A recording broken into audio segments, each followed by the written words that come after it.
Well, again, say a word of welcome this morning to all of you. We're glad you're here today. Before I start my sermon, I want to say something just briefly about the events that have taken place in Charlottesville, Virginia. When I was a little boy, I lived in Charlottesville. It sounds like that's not going to be the last of those kind of issues that we have to face as a nation. We are a very divided nation. It is not a political persuasion issue. It is an issue of bigotry and racism, of hate. That's what this is fundamentally all about. When we ever believe that somehow we're superior to someone else because of their race, sexual orientation, nationality, whatever it may be, we are in for a mess. We are going to create pain and suffering and agony, and that's what's happening. When anyone espouses to be a follower of Jesus Christ and says that they are driven by their faith to harm someone else, they have spoiled, tainted, ruined the gospel message. There are those who are saying in a variety of ways that as Christians, they are going to take back America. Now, you know what that means. It's for folk like me. Here's the problem. If we're going to take back America and give it to the people who had it originally, then most every one of us have no right to it. Only the Native Americans do. The rest of us came from somewhere else.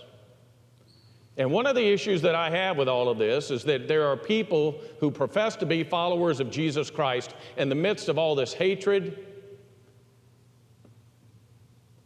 all the pain that they're creating, all the suffering that has taken place, and they have the audacity to say they believe in Jesus. That is not the case. These are people who are fueled by hatred.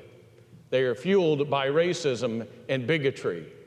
And it has no place in the United States of America. And it certainly has no place for those who claim to be followers of Jesus Christ.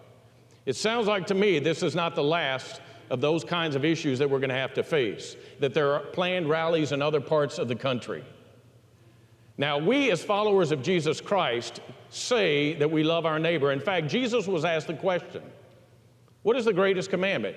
You shall love the Lord your God with all of your heart, soul, mind, and strength. And then he said, the second is this, you shall love your neighbor as yourself. Anybody who tries to twist that into anything else or distort that in any way is not a true follower of Jesus Christ. You cannot follow the Prince of Peace and try to harm others who are different. When any of us believe that we have a right to acknowledge we're better than anyone else because of our skin color or anything else, we have reached a place of darkness where no one belongs. That means that we as the church and we as followers of Jesus Christ have to go out of our way to make sure that the world understands that we love God and we love neighbor, and everyone, regardless of their race or their ethnicity or what they look like or where they live or anything else, stands in the way of what we believe to be true. We follow Jesus, who embraced all, and nothing short of that is worth it. We call it what it is. It is racism, it is hate, it is bigotry, and we have to stand up against it. No one else will if the Church of Jesus Christ does not. We're glad you're here. Let's pray.